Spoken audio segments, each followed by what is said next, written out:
So ഈ ഒരു യൂണിറ്റിലെ ഫസ്റ്റ് ടോപ്പിക് ആണ് എന്ത്, drawbacks of present examination system എന്ന് പറയുന്നത്. ഓക്കെ, അപ്പൊ ഇപ്പൊ കണ്ടക്ട് ചെയ്യുന്ന എക്സാമിനേഷൻ സിസ്റ്റത്തിൽ എന്തൊക്കെ പ്രശ്നങ്ങളുണ്ട് എന്നാണ് നമ്മൾ ഇവിടെ ഡിസ്കസ് ചെയ്യാൻ പോകുന്നത്. അപ്പൊ ഇപ്പത്തെ നമ്മുടെ എക്സാമിനേഷൻ സിസ്റ്റം നമുക്ക് തന്നെ അനലൈസ് ചെയ്യാൻ അറിയാം. എന്തൊക്കെയാ പ്രശ്നങ്ങള്? എക്സാമിനേഷൻ എന്ന് പറയുന്നത് എന്താ, നമ്മൾ ഒത്തിരി നാള് പഠിച്ചിട്ട് അതിന്റെ ഒരു റിസൾട്ട്, അതായത് ഇപ്പൊ 2 വർഷമോ 1 വർഷമോ ഒക്കെ പഠിച്ചതിന്റെ ഒരു റിസൾട്ട് കിട്ടുന്നത് ആ ഒരു ഒറ്റ ദിവസം കൊണ്ടാ അല്ലെ. അപ്പം ആ ഒരു ദിവസം നമുക്ക് എഴുതാൻ പറ്റിയില്ല, അല്ലെങ്കിൽ നമുക്ക് സുഖമില്ലാതെ വന്നു എന്ന് പറഞ്ഞു കഴിഞ്ഞാൽ നമ്മുടെ എക്സാം എന്തായി, നമ്മുടെ എക്സാം പോയി. അതേപോലെ തന്നെ അത് ഹാർഡ് വർക്ക് ചെയ്യാനിട്ടാണോ, പഠിക്കാനിട്ടാണോ? അല്ല. അതേപോലെ തന്നെ വേറൊരു പ്രശ്നം വരുന്നത് എന്താണ്, നമ്മളിപ്പം ചില സമയത്ത് നമ്മൾ ശ്രദ്ധിച്ചിട്ടുണ്ടാവും, നമ്മൾ പഠിച്ച പോർഷനിൽ നിന്ന് തന്നെ എന്ത് വന്നു, പേപ്പർ വന്നു. അങ്ങനെ വന്നാൽ നമ്മൾ ഫുൾ പോർഷൻ പഠിച്ചില്ലെങ്കിൽ പോലും നമ്മൾ പഠിച്ച പോർഷനിൽ നിന്ന് പേപ്പർ വന്നുകൊണ്ട് നമുക്ക് എന്ത് ചെയ്യാം, നന്നായിട്ട് അറ്റൻഡ് ചെയ്യാൻ പറ്റി, നല്ല മാർക്ക് കിട്ടി, അന്ന് നമുക്ക് സന്തോഷമാണ്. എന്നാൽ അതേപോലെ തന്നെ നമ്മൾ ചില സമയത്ത് കണ്ടിട്ടുണ്ടാവും, നമ്മൾ ഇത് മാത്രം വേണ്ടാന്ന് വെച്ചിട്ട് ബാക്കി എല്ലാ പോർഷനും പഠിച്ചിട്ടുണ്ടാവും, പക്ഷെ എസ് എ വന്നത് ഇവിടുന്ന ആ ഒരു പോർഷനിൽ നിന്ന് മാത്രമാണ്. അപ്പം അങ്ങനെ വരുമ്പോൾ നമുക്ക് എന്ത് ചെയ്യാൻ പറ്റിയില്ല, പെർഫോം ചെയ്യാൻ പറ്റിയില്ല, അല്ലെങ്കിൽ മാർക്ക് കിട്ടിയില്ല. സോ അവിടെ ഒരു മാറ്റർ ഓഫ് ചാൻസ് എന്ന് പറയുന്നത് ഒരു വലിയ ഇതായിട്ട് വരുന്നുണ്ട്. അതായത് എന്ത് വേണമെങ്കിൽ സംഭവിക്കാം അല്ലെ. അപ്പം വയ്യാതായാലോ, നമ്മൾ പഠിച്ച പോർഷൻ ഇമ്പോർട്ടൻസ് കൂടിയാലോ കുറഞ്ഞാലോ, അങ്ങനെ എന്ത് വന്നാലും എന്താണ്, നമ്മളത് ഒരു ചാൻസിന് വിടാണ്. അപ്പൊ നമ്മൾ പഠിക്കുന്നതിൽ കൂടെ എന്താ, അവിടെ ഒരു ലക്ക് എന്നുള്ള ഒരു ഫാക്ടർ അവിടെ മെയിൻ ആയിട്ട് കയറി വരുന്നുണ്ട്. Okay, so that is A first one. പിന്നെ എന്താണ്, നമുക്ക് പേടിയാണ് അല്ലെ.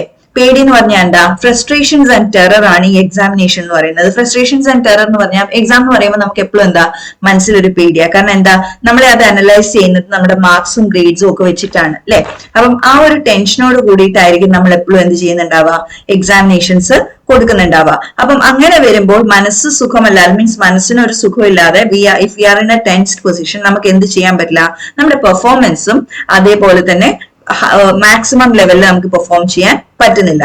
അപ്പൊ ഒരു ഇൻസ്പയറിംഗ് ഫോഴ്സ് ക്രിയേറ്റ് ചെയ്യുന്നതിന് പകരം എക്സാമിനേഷൻ ഇപ്പൊ എന്താ വന്നിരിക്കുന്നത്, സ്റ്റുഡൻസിന് ഒരു ഒബ്ജക്ട് ഓഫ് ടെറർ ആയിട്ടാണ് വന്നിരിക്കുന്നത്. അതുപോലെ തന്നെയുള്ളതാണ് ലിമിറ്റഡ് ടൈം എന്ന് പറഞ്ഞാൽ. ലിമിറ്റഡ് ടൈം എന്ന് പറഞ്ഞാൽ നമുക്ക് തിങ്ക് ചെയ്യാനോ അനലൈസ് ചെയ്യാനോ ഉള്ള ഒരു സമയം കിട്ടുന്നില്ല. നമ്മൾ എന്ത് ചെയ്യണം, ക്വസ്റ്റ്യൻ പേപ്പർ കിട്ടിയ ഉടനെ തന്നെ എക്സാം എഴുതി തുടങ്ങണം. എന്നാലേ നമുക്ക് ആ പേപ്പർ എന്ത് ചെയ്യാൻ പറ്റുള്ളൂ, കംപ്ലീറ്റ് ചെയ്യാൻ പറ്റുള്ളൂ. ഇപ്പൊ BEd പേപ്പറിൽ തന്നെ നമ്മൾ ഇത് കണ്ടിട്ടുള്ളതാണ് അല്ലെ. അപ്പൊ സ്റ്റുഡൻസ് എന്താ വേണ്ടത്, അവരുടെ ഇത്രയും നാൾ അവർ പഠിച്ച് വർക്ക് ചെയ്തതിന്റെ ആ ഒരു റിസൾട്ട് ഈ ഒരു ലിമിറ്റഡ് ടൈമിൽ അവരിൽ നിന്ന് ചോദിക്കുകയാണ് അല്ലെ. ആ ഒരു ടൈം ലിമിറ്റിൽ അവരെന്ത് ചെയ്യണം, പ്രൂവ് ചെയ്യണം ഞങ്ങൾ ഇത്രയും പഠിച്ചിട്ടുണ്ട് എന്നുള്ളത്. So it's kind of A great pressure on the students. പിന്നെ എന്താണ്, it doesn't focus on originality. നമ്മൾ ഗുഡ് സ്കോർ എന്ന് പറഞ്ഞ് കിട്ടുമ്പോൾ അത് നമുക്ക് എന്ത് പറയാൻ പറ്റില്ല, അത് ജെനുവിൻ ആണ് അല്ലെങ്കിൽ ക്വാളിറ്റി, ആ കുട്ടിക്ക് ഫസ്റ്റ് കിട്ടിയ കുട്ടിക്ക് ആ ഒരു ക്വാളിറ്റി ഉണ്ട്, സെക്കൻഡ് കുട്ടിക്ക് അല്ലെങ്കിൽ ബാക്കി കുട്ടികൾക്ക് ക്വാളിറ്റി ഇല്ല എന്നുള്ള രീതിയിൽ നമുക്ക് അത് പറയാൻ പറ്റില്ല. അപ്പൊ എക്സാമിനേഷൻ എന്തില്ല, ഒറിജിനാലിറ്റി ഇല്ല. പിന്നെന്താണ്, best students doesn't always fetch top ranks in exams. നമ്മൾ കണ്ടിട്ടുള്ളതാണ്, പ്രാക്ടിക്കലി തന്നെ കണ്ടിട്ടുള്ളതാണ്. എന്താണ്, ഏറ്റവും ടോപ്പേഴ്സ് എന്ന് പറയുന്നത് ആവില്ല പലപ്പോഴും എന്ത്, ബെസ്റ്റ് സ്റ്റുഡൻസ്. ഏറ്റവും കൂടുതൽ മകപ്പ് ചെയ്ത് അല്ലെങ്കിൽ ലക്കി ആയിട്ടുള്ള സ്റ്റുഡൻസ് ആയിരിക്കും ടോപ്പേഴ്സ് ആയിട്ട് വരുന്നത്. പക്ഷേ അതിൽ നന്നായിട്ട് പഠിക്കുകയും പ്രാക്ടിക്കലി അപ്ലൈ ചെയ്യാനും ഒക്കെ പറ്റുന്ന കുട്ടികൾ എന്തുണ്ടാവും, ആ ക്ലാസ്സിൽ ഉണ്ടാവും. പിന്നെ എന്താണ്, ലെസ് സ്കോപ്പ് ഓഫ് ക്രിയേറ്റിവിറ്റി. ക്രിയേറ്റിവിറ്റിക്ക് എന്ത് ഒരു സ്കോപ്പും ഇല്ല. No attention is paid to the display of individuals initiative and creativity. Exam എന്ന് പറഞ്ഞാൽ നമ്മൾ പഠിച്ചത് എഴുതി വെക്കുക, ക്വസ്റ്റ്യൻ ചോദിച്ചതിന് ആൻസർ എഴുതാം, ഇത്രയേ ഉള്ളൂ അല്ലെ. അപ്പൊ അവിടെ നമുക്ക് എന്തില്ല, നമുക്കൊന്ന് അനലൈസ് ചെയ്യാനോ അല്ലെങ്കിൽ ക്രിയേറ്റീവ് ആയിട്ടൊരു ആൻസർ എഴുതാനോ അല്ലെങ്കിൽ അങ്ങനെ മീൻസ് നമ്മുടെ ഹയർ ലെവൽ ഓഫ് ഇന്റലിജൻസ് ഒന്നും യൂസ് ചെയ്യുന്ന ഒരു കാര്യവും നമ്മുടെ എക്സാംസിന് പൊതുവെ ചോദിക്കാറില്ല. പിന്നെ എന്താ, lack of objectivity and reliability. Objectivity ഇല്ല, റിലയബിലിറ്റി ഇല്ല. നമ്മളിപ്പോ എക്സാം പലരായിരിക്കും ചെക്ക് ചെയ്യുന്നത് അല്ലെ. ഒരു പേപ്പർ ഇപ്പം നമ്മളിപ്പോ സെൻട്രലൈസ്ഡ് എക്സാംസ് ഒക്കെ നോക്കിക്കഴിഞ്ഞാല് പേപ്പേഴ്സ് പല എക്സാമിനേഴ്സ് ആണ് ചെക്ക് ചെയ്യുന്നത്. അപ്പം കീ വെച്ച് ചെക്ക് ചെയ്താൽ പോലും നമുക്ക് എന്ത് പറയാൻ പറ്റില്ല, ഒബ്ജക്ടിവിറ്റി ഉണ്ടോ ഇല്ലയോ എന്നുള്ളത് പറയാൻ പറ്റില്ല. അതേപോലെ തന്നെ പലപ്പോഴും എന്തുണ്ട്, റിലയബിലിറ്റിയും ലാക്ക് ചെയ്യുന്നുണ്ട്. പിന്നെ എന്താണ്, നമ്മൾ ടെസ്റ്റ് ചെയ്യുന്നത് എന്ത് മാത്രമാണ്, ബുക്കിഷ് നോളജ് മാത്രമാണ്. ബുക്കിൽ നിന്ന് എന്തുമാത്രം നമുക്ക് മഗപ്പ് ചെയ്യാൻ പറ്റി അല്ലെങ്കിൽ കാണാതെ പഠിക്കാൻ പറ്റി എന്നുള്ളതാണ് നമ്മൾ ഇപ്പോഴത്തെ പ്രസന്റ് എക്സാമിനേഷൻ സിസ്റ്റത്തിൽ ബേസിക്കലി നമ്മൾ കണ്ടുപിടിക്കാൻ ശ്രമിക്കുന്നത്. അപ്പൊ ലേണിംഗ് എന്താ ഇവിടെ, learning feels like A burden ആണ്. ഇപ്പോഴത്തെ ഒരു അസസ്മെന്റ് സിസ്റ്റം വെച്ച് നോക്കുമ്പോൾ ലേണിംഗ് എന്താണ്, ഒരു ബേർഡൻ മാത്രമാണ്. അതിന്റെ അസസ്മെന്റ് ടൂൾസിന്റെ പ്രത്യേകതയാണ് അത്. ടൂൾസ് എന്താവണം, കുറച്ചുകൂടെ ക്രിയേറ്റീവ് ആവണം അല്ലെങ്കിൽ കുറച്ചുകൂടെ ഫോർത്ത് കമ്മിങ് ആവണം. എന്നാൽ മാത്രമേ ലേണിംഗ് വിൽ ബി ഫൺ. അതിനെ അസസ് ചെയ്യാനും നമുക്ക് എന്ത് ചെയ്യാം, ഫണ്ണി ആയിട്ട് അല്ലെങ്കിൽ വളരെ റിലയബിൾ ആയിട്ട് നമുക്ക് അസസ് ചെയ്യാൻ പറ്റുള്ളൂ. ഓക്കെ, പിന്നെയാണ് എന്ത്, it is focusing on the product and not on the process. അപ്പൊ പ്രോസസ് എന്ന് പറയുന്ന ആ ഒരു പഠിത്തം, നോളജ് അക്വയറിംഗ് എന്നുള്ളതിനേക്കാളും നമ്മൾ പഠിച്ച ആ എക്സാമിന് പറ്റിയോ ഇല്ലയോ എന്നുള്ളതാണ് നമ്മുടെ ഇപ്പോഴത്തെ ഒരു സിസ്റ്റത്തിന്റെ നോക്കുന്ന കാര്യം. അതായത് that is the milestone which we have to cross. അങ്ങനെ വരുമ്പോൾ എന്താണ്, പ്രോഡക്റ്റിലാണ് നമ്മൾ കുറച്ചുകൂടെ ഫോക്കസ് ചെയ്യുന്നത് than to the process of getting educated. Okay, so ഇതാണ് നമ്മുടെ ഇപ്പോഴത്തെ എക്സാമിനേഷൻ സിസ്റ്റത്തിന്റെ ഡ്രോബാക്ക് എന്ന് നമുക്ക് പറയാവുന്നത്. അപ്പം അങ്ങനെ ആണെങ്കിൽ അസസ്മെന്റ് ഫോർ ബെറ്റർ ലേണിംഗ് എന്തായിരിക്കും? നമ്മുടെ ലേണിംഗ് ബെറ്റർ ആക്കാനായിട്ട് നമുക്ക് എങ്ങനെ അസസ് ചെയ്യാം? നമ്മൾ എന്ത് ചെയ്യണം? Students should be encourage to participate in the class actively. അല്ലെ, അവരുടെ ആക്റ്റീവ് പാർട്ടിസിപ്പേഷൻ വരുമ്പോൾ മാത്രമേ എന്ത് ഉണ്ടാവുള്ളൂ? സ്റ്റുഡൻസ് ലേൺ ചെയ്യുള്ളൂ. ചെയ്ത് പഠിക്കുന്നത് പോലെ വേറെ എവിടെയും പഠിക്കില്ല. അല്ലെ, പിന്നെ എന്താണ്? The main purpose of assessment for learning is to create self regulated learners. നമ്മുടെ മെയിൻ പർപ്പസ് എന്താണ്? ഈവൻ ടീച്ചിങ്ങിന്റെതും ലേണിംഗിന്റെതും എല്ലാം മെയിൻ പർപ്പസ് എന്താണ്? കുട്ടി ഇൻഡിപെൻഡന്റ് ആയിട്ട് പഠിക്കുക എന്നുള്ളതാണ്. അല്ലെ, അപ്പൊ they should become we should create self regulated learners. അങ്ങനെ ആണെങ്കിൽ മാത്രമേ സ്റ്റുഡൻസിന് സ്കൂള് വിട്ട് നല്ല കോൺഫിഡൻസോട് കൂടി സ്കൂള് വിട്ട് പോകാൻ പറ്റുള്ളൂ. ഇനി എനിക്ക് എന്ത് വന്നാലും പഠിക്കാം, അല്ലെങ്കിൽ ഞാൻ ഏത് കോഴ്സ് എടുത്താലും പഠിക്കാൻ പറ്റും എന്നുള്ളൊരു കോൺഫിഡൻസ് സ്റ്റുഡൻസിൽ ഉണ്ടാവുള്ളൂ. So we should create what? Self regulated learners. അപ്പം അസസ്മെന്റും എന്തിനെ പ്രൊമോട്ട് ചെയ്യണം? ഇങ്ങനെ സെൽഫ് റെഗുലേറ്റഡ് ലേണേഴ്സിനെ, അതായത് കോൺഫിഡന്റ് ആയിട്ടുള്ള ലേണേഴ്സിനെ ക്രിയേറ്റ് ചെയ്യാൻ വേണ്ടിയിട്ടായിരിക്കണം നമ്മൾ എന്ത് ചെയ്യുന്നത്? അസസ്മെന്റ് ചെയ്യുന്നത്. Okay, teachers should assess the learners continuously in their learning. അപ്പൊ നമ്മൾ ബെറ്റർ ലേണിംഗ് വേണമെങ്കിൽ ടീച്ചേഴ്സ് എന്ത് ചെയ്യണം? കണ്ടിന്യൂസ് ആയിട്ട് കുട്ടികളെ അസസ് ചെയ്യണം. എങ്ങനെ? ക്വിസസും അസൈൻമെന്റ്സും ടെസ്റ്റും ഒക്കെ കൊടുത്ത് ക്ലാസ്സിൽ ചോദിച്ച് ഇങ്ങനെ അസസ് ചെയ്തിട്ട് ടീച്ചർ എന്ത് ക്രിയേറ്റ് ചെയ്യണം? There should be a feedback system. അല്ലെ, അപ്പൊ ആ ഫീഡ്ബാക്ക് സിസ്റ്റത്തിൽ ടീച്ചർ എന്ത് ചെയ്യും? Teacher should guide the students. അപ്പം അസസ് ചെയ്തതിന് ശേഷം ടീച്ചർ എന്ത് ചെയ്യും? സ്റ്റുഡൻസിനെ ഗൈഡ് ചെയ്യും. ഗൈഡ് ചെയ്തിട്ട് teachers are suppose to work along with the students. അപ്പം അവരുടെ കൂടെ നിന്ന് അവരെ വഴികാട്ടി കൊടുക്കുകയാണ് നമ്മൾ ആസ് ടീച്ചേഴ്സ് നമ്മുടെ ജോലി. Okay, the teacher has to guide to improve the knowledge of the students. അപ്പൊ അതിന് വേണ്ടിയിട്ട് നമുക്ക് എന്ത് ചെയ്യാം? പല ഓൾട്ടർനേറ്റീവ് സ്ട്രാറ്റജീസും സ്റ്റുഡൻസിന് സജസ്റ്റ് ചെയ്ത് കൊടുക്കാം. അങ്ങനെ ആണെങ്കിൽ അത് വെച്ചിട്ട് നമുക്ക് എന്ത് ചെയ്യാം? അവരുടെ ലേണിംഗിനെ എല്ലാ രീതിയിലും എൻഹാൻസ് ചെയ്ത് കൊണ്ടുവരാം. So assessment for learning occurs at all stages of the learning process. അപ്പൊ അസസ്മെന്റ് ഫോർ ലേണിംഗ് എവിടെയൊക്കെ ഉണ്ടാവുക? എല്ലാ ലേണിംഗ് പ്രോസസ്സിലും ഉണ്ടാവും. അല്ലെ, ഏത് സ്റ്റേജ് എടുത്താലും അവിടെ എല്ലാം എന്തുണ്ട്? ലേണിംഗിന് വേണ്ടിയിട്ടുള്ള അസസ്മെന്റ് അവിടെ ഒക്കർ ചെയ്യുന്നുണ്ടാവും. അത് ഫോർമേറ്റീവ് ആവാം, സമ്മേറ്റീവ് ആവാം, ഫോർമൽ ആവാം, ഇൻഫോർമൽ ആവാം, but there is always assessment which is for learning. So that occurs in all stages of learning. Okay, ഇനി നെക്സ്റ്റ് പറയുന്നതാണ് എന്ത്? Assessment for confidence building. അപ്പൊ കോൺഫിഡൻസ് പറഞ്ഞാൽ തന്നെ എന്താണ്? നമ്മൾ നേരത്തെ കഴിഞ്ഞ ചാപ്റ്ററിൽ കഴിഞ്ഞ യൂണിറ്റിൽ പഠിച്ചു. കോൺഫിഡൻസ് പറയുന്ന ഒരു മൾട്ടി ഫേസറ്റഡ് ആയിട്ടുള്ള ഒരു കാര്യമാണ്. അപ്പൊ അതെന്ന് പറയുന്നത് എന്താണ്? നമുക്ക് നമ്മളിലുള്ള ഒരു വിശ്വാസത്തെയാണ് നമ്മൾ കോൺഫിഡൻസ് പറയുന്നത്. ഒരാൾക്ക് അയാളിൽ തന്നെയുള്ള ഒരു വിശ്വാസമാണ് confidence. So confidence makes difficulties easier. അതാണ് കോൺഫിഡൻസിന്റെ ഒരു ബേസിക് ക്യാരക്ടർ. എന്താണ്?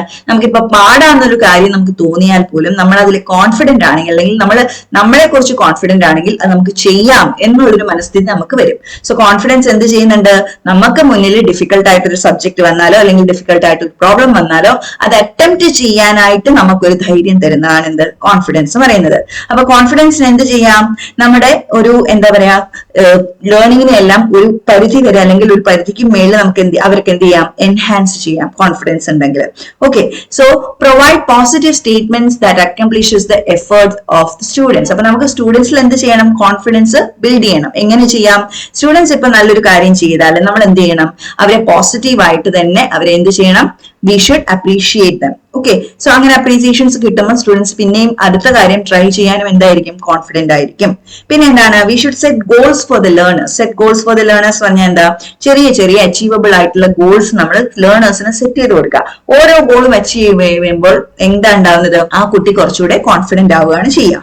Let the learners choose the learning activities. അപ്പം ലേണേഴ്സ് അവരുടെ ലേണിംഗ് ആക്ടിവിറ്റി ചൂസ് ചെയ്യാന്ന് പറഞ്ഞാൽ they are taking ownership of there learning എന്നാണ്. അല്ലെ, അവർക്ക് എങ്ങനെയാണോ പഠിക്കാൻ ഇഷ്ടം ആ രീതിയിൽ അവർ പഠിക്കട്ടെ. ഇപ്പൊ ഈ സബ്ജക്ട് ഈ നേരത്തെ പഠിക്കാൻ ഇഷ്ടമെങ്കിൽ ലെറ്റ് ദം ഡു ദാറ്റ്. അല്ലെങ്കിൽ അവർക്ക് ഇപ്പൊ രാത്രി ഇരുന്ന് പഠിക്കുന്ന കുട്ടികളാണെങ്കിൽ ലെറ്റ് ദം ഡു ദാറ്റ്. അപ്പൊ അവരെന്താ ചെയ്യുന്നത്? അവര് തന്നെ അവരുടെ ലേണിംഗിന്റെ റെസ്പോൺസിബിലിറ്റി ഏറ്റെടുക്കുകയാണ്. സോ അങ്ങനെ വരുമ്പോൾ ദേ ആർ റെസ്പോൺസിബിൾ എന്ന് പറയുമ്പോൾ ദേ ആർ റെസ്പോൺസിബിൾ. അതിലൊരു അച്ചീവ്മെന്റ് കിട്ടുമ്പോൾ they are becoming more confident on themself. നമ്മൾ ഹെൽപ്പ് ചെയ്യുന്നതിനേക്കാളും അവർ സ്വന്തമായിട്ട് ചെയ്യുമ്പോൾ അവർക്ക് കുറച്ചുകൂടെ എന്ത് വരും? കോൺഫിഡൻസ് വരും. പിന്നെ എന്താണ്? Create opportunities for the learners to improve their strength and work on their weaknesses. അപ്പം ലേണേഴ്സിന് എന്താ നമ്മൾ പറഞ്ഞു കൊടുക്കുന്നത്? ഒന്ന് നമ്മൾ ഗൈഡ് ചെയ്യും അവരെ, അല്ലെ, അവരുടെ സ്ട്രെങ്ത് എന്താണ്, വീക്ക്നെസ് എന്താണ് എന്നൊക്കെ പറഞ്ഞു കൊടുക്കും. അതുപോലെ തന്നെ എന്താണ് അവർക്ക് ഓപ്പർച്യൂണിറ്റീസ് പ്രൊവൈഡ് ചെയ്യുക. എന്തിനാ? അവരുടെ സ്ട്രെങ്ത്തിനെ ഇംപ്രൂവ് ചെയ്യാൻ, പിന്നെയും സ്ട്രെങ്ത് ആക്കാൻ. അതേപോലെ തന്നെ അവരുടെ വീക്ക്നെസ്സിലൊക്കെ അവർക്ക് കുറച്ചുകൂടെ വർക്ക് ചെയ്ത് അത് നമുക്ക് കുറച്ചുകൂടെ എന്തായി ഇംപ്രൂവ്മെന്റിലേക്ക് കൊണ്ടുവരാൻ. അപ്പം വി ഷുഡ് ക്രിയേറ്റ് ഓപ്പർച്യൂണിറ്റീസ്. അങ്ങനെ ഓപ്പർച്യൂണിറ്റീസ് കിട്ടി അവരത് വർക്ക് ചെയ്യുമ്പോൾ അവർക്ക് എന്ത് വരും? കോൺഫിഡൻസ് കൂടും. ഓക്കെ, പിന്നെ എന്താ? encourage the learners to have a healthy competition among themselves. അപ്പൊ അവർക്ക് എന്ത് ഉണ്ടാവണം? ഒരു ഹെൽത്തി ആയിട്ടുള്ള ഒരു കോമ്പറ്റീഷൻ വേണം. നല്ലൊരു പിയർ ഗ്രൂപ്പ് ഉണ്ട്, അവർ തമ്മിൽ നല്ല ഹെൽത്തി ആയിട്ടൊരു കോമ്പറ്റീഷൻ ഉണ്ടെങ്കിൽ അവർക്ക് കോൺഫിഡൻസ് എന്ത് വരും? എന്തായാലും കൂടി വരും. പിന്നെ have the discussions in the class room regarding teaching and learning. അപ്പൊ ഓപ്പൺ ഡിസ്കഷൻസ് ക്ലാസ് റൂം നമുക്ക് വെക്കാം. ഓപ്പൺ ഡിസ്കഷൻസ് വെക്കുമ്പോൾ അവർക്ക് അവരുടെ അഭിപ്രായങ്ങൾ പറയാം. അവർക്ക് അങ്ങനെ അഭിപ്രായങ്ങൾ പറയാനുള്ള ഒരു ധൈര്യം ഉണ്ടെങ്കിൽ അവരെന്താവും? കുറെ കൂടെ കോൺഫിഡന്റ് ആവും. അവരുടെ കാര്യങ്ങൾ എക്സ്പ്രസ് ചെയ്യാനും അവർ പറയുന്നത് ശരിയാണെന്നോ അല്ലെങ്കിൽ പറയാനുള്ളൊരു ധൈര്യം എല്ലാവർക്കും എന്ത് വരും. പിന്നെ എന്താണ്? Consider the opinion of the students to reflect upon their learning after every lesson. അപ്പൊ അവര് സ്റ്റുഡൻസ് തന്നെ എന്ത് ചെയ്യണം? ഒരു വട്ടം അവരുടെ പഠിത്തം കഴിഞ്ഞാലേ, അതായത് ഒരു ടോപ്പിക്ക് കഴിഞ്ഞു കഴിഞ്ഞാൽ let them reflect on their learning. അങ്ങനെ ആവുമ്പോൾ എന്താണ്? They are confident to say ഇതാണ് ഞാൻ പഠിച്ചത്. പിന്നെ അവിടെ തന്നെ നമുക്ക് എന്ത് ചെയ്യാം? We can give guidance also. അപ്പൊ പുതിയ ടോപ്പിക് ഒക്കെ എപ്പോഴും എടുക്കുമ്പോൾ നമ്മൾ എപ്പോഴും എന്ത് ചെയ്യുക? പഴയ ടോപ്പിക്കിൽ നിന്ന് തുടങ്ങുക. പഴയ ടോപ്പിക്കിൽ നിന്ന് തുടങ്ങുമ്പോൾ എന്താ ഗുണം? ആ കുട്ടിക്ക് അറിയാവുന്നതിൽ നിന്ന് തുടങ്ങുമ്പോൾ ആ കുട്ടി വിചാരിക്കും ഇതെനിക്ക് അറിയാവുന്ന കാര്യമാണല്ലോ എന്ന് പറഞ്ഞ് നമ്മൾ തുടങ്ങുമ്പോൾ എന്ത് ചെയ്യും? ആ കുട്ടി കുറച്ചുകൂടെ ഇൻവോൾവ് ആയിരിക്കും. അപ്പൊ ആ കുട്ടിക്ക് എന്ത് ചെയ്യാം? കണക്ട് ചെയ്ത് ബിൽഡ് ചെയ്യാനുള്ളൊരു സാഹചര്യം നമ്മൾ കൊടുക്കുകയാണ്. അതേപോലെ തന്നെ ചെറിയ ചെറിയ സക്സസ്സുകളല്ലേ എല്ലാ കുട്ടികൾക്കും ഇഷ്ടം. അപ്പൊ നമ്മൾ പയ്യെ കൊണ്ടുവരികയാണെങ്കിൽ, ഡിഫിക്കൽട്ടി ലെവലിൽ പയ്യെ കൂട്ടുകയാണെങ്കിൽ കുട്ടികൾക്ക് എന്ത് ചെയ്യില്ല? അത് ഡിഫിക്കൽട്ട് ആണെന്ന് ഫീൽ ചെയ്യാതെ തന്നെ നമുക്ക് ആ കാര്യം എന്ത് ചെയ്യാം? പഠിപ്പിച്ചെടുക്കാൻ പറ്റും. സോ ഇങ്ങനെ ഒരു കാര്യമാണ് ഇവിടെ വരുന്നത്. അപ്പൊ നമ്മൾ നേരത്തെ പഠിച്ചപ്പോൾ തന്നെ പഠിച്ചു, there is A knowledge confidence cycle. Knowledge കൂടുമ്പോൾ എന്ത് കൂടും? കോൺഫിഡൻസ് കൂടും. കോൺഫിഡൻസ് കൂടുമ്പോൾ പിന്നെയും പഠിക്കാൻ തോന്നും. പഠിക്കുമ്പോൾ നോളജ് പിന്നെയും കൂടും. അതേപോലെ തന്നെ എന്ത് ചെയ്യും? കോൺഫിഡൻസും കൂടും. സോ നോളജ് കൂടുന്നതനുസരിച്ച് എപ്പോഴും എന്ത് കൂടുന്നുണ്ട്? കോൺഫിഡൻസും കൂടുന്നുണ്ട്. അപ്പം through assessment V can give students A great push, അല്ലെങ്കിൽ അവർക്ക് ഒരു കോൺഫിഡൻസ്, സെൽഫ് കോൺഫിഡൻസ് നമുക്ക് കൊടുക്കാൻ സാധിക്കും. Okay, so that is why assessment is used for confidence building. ഇനി നെക്സ്റ്റ് പറയുന്നതാണ് എന്ത്? Assessment for creative learning. അപ്പൊ അസസ്മെന്റ് ഫോർ ക്രിയേറ്റീവ് ലേണിംഗ് എന്ന് പറഞ്ഞാൽ എന്താ? ക്രിയേറ്റീവ് ലേണേഴ്സ് അല്ലെങ്കിൽ ക്രിയേറ്റീവ് ലേണിംഗ് എന്താണ്? പുതിയ ഐഡിയാസ് അല്ലെങ്കിൽ പുതിയ കാര്യങ്ങൾ നമുക്ക് റിയാലിറ്റി ആയിട്ട് കൊണ്ടുവരാൻ കഴിവുള്ള അങ്ങനെയുള്ളവരെയാണ് നമ്മൾ ക്രിയേറ്റീവ് എന്ന് പറയുന്നത്, അല്ലെ? So assessment of learning of creative students will consist of the activities like, നമ്മൾ എങ്ങനെയാ ക്രിയേറ്റീവ് സ്റ്റുഡൻസിനെ ഐഡന്റിഫൈ ചെയ്യുന്നത്? നമ്മൾ അവരോട് സംസാരിക്കുമ്പോൾ, അല്ലെങ്കിൽ അവർക്ക് എന്തെങ്കിലും ആക്ടിവിറ്റി കൊടുക്കുമ്പോൾ, അല്ലെങ്കിൽ സ്റ്റുഡൻസിനെ നമ്മൾ ഒബ്സർവ് ചെയ്യുമ്പോൾ, അല്ലെങ്കിൽ ഒരു ഗ്രൂപ്പ് ആക്ടിവിറ്റി നടക്കുന്ന സമയത്ത്, അങ്ങനെയുള്ള സമയത്തൊക്കെയാണ് നമുക്ക് എന്താ ചെയ്യാൻ പറ്റുക? ഈ ക്രിയേറ്റീവ് ആയിട്ടുള്ള കുട്ടികളെ ഐഡന്റിഫൈ ചെയ്യാൻ പറ്റുക. അപ്പൊ അവർക്ക് എന്തുണ്ടാവും? എക്സ്ട്രാ ആയിട്ട് ക്വസ്റ്റ്യൻസും കാര്യങ്ങളൊക്കെ ഉണ്ടാവും, അല്ലെ? സോ അങ്ങനെ നമുക്ക് അവരെ ഐഡന്റിഫൈ ചെയ്യാം. അപ്പം അവർക്ക് നമുക്ക് എന്ത് ചെയ്യാം? ഗ്രൂപ്പ് ഡിസ്കഷനിൽ അവരെ പങ്കെടുപ്പിക്കാം. അപ്പൊ അവർക്ക് കുറച്ചുകൂടി ഇൻവോൾവ്മെന്റ് ഉണ്ടാവും, കുറെ കൂടി ഐഡിയാസ് ഉണ്ടാവും, അല്ലെ? അതേപോലെ തന്നെ ബ്രെയിൻ സ്റ്റോമിംഗ് സെഷൻസ് ഉണ്ട്. ബ്രെയിൻ സ്റ്റോമിംഗ് സെഷൻസ് എന്ന് പറഞ്ഞാൽ എന്താ?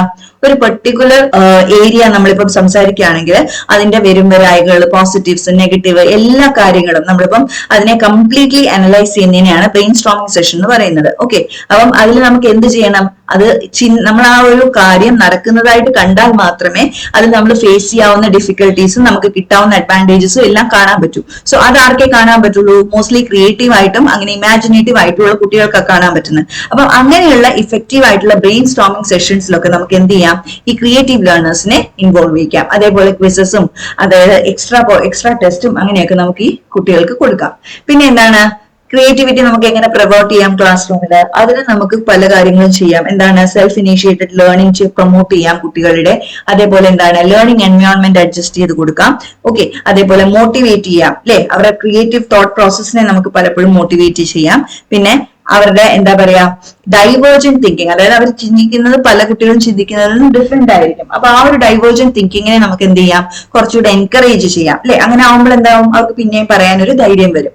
പിന്നെ എന്താണ്? ക്യൂരിയോസിറ്റി ഡെവലപ്പ് ചെയ്യാം. അതേപോലെ തന്നെ ട്രസ്റ്റ് ബിൽഡ് ചെയ്യാം. ഓക്കെ, അതേപോലെ ഇവരെന്താണ്? Actively participate ചെയ്യിപ്പിക്കാം. അങ്ങനെയൊക്കെ വന്നു കഴിഞ്ഞാൽ നമുക്ക് എന്ത് ചെയ്യാം? ക്രിയേറ്റിവിറ്റി അവർക്ക് കുറച്ചുകൂടെ എൻകറേജ് ചെയ്ത് കൊടുക്കാം, അല്ലെങ്കിൽ നമുക്ക് അതിനെ എൻഹാൻസ് ചെയ്ത് കൊണ്ടുവരാം. ഓക്കെ.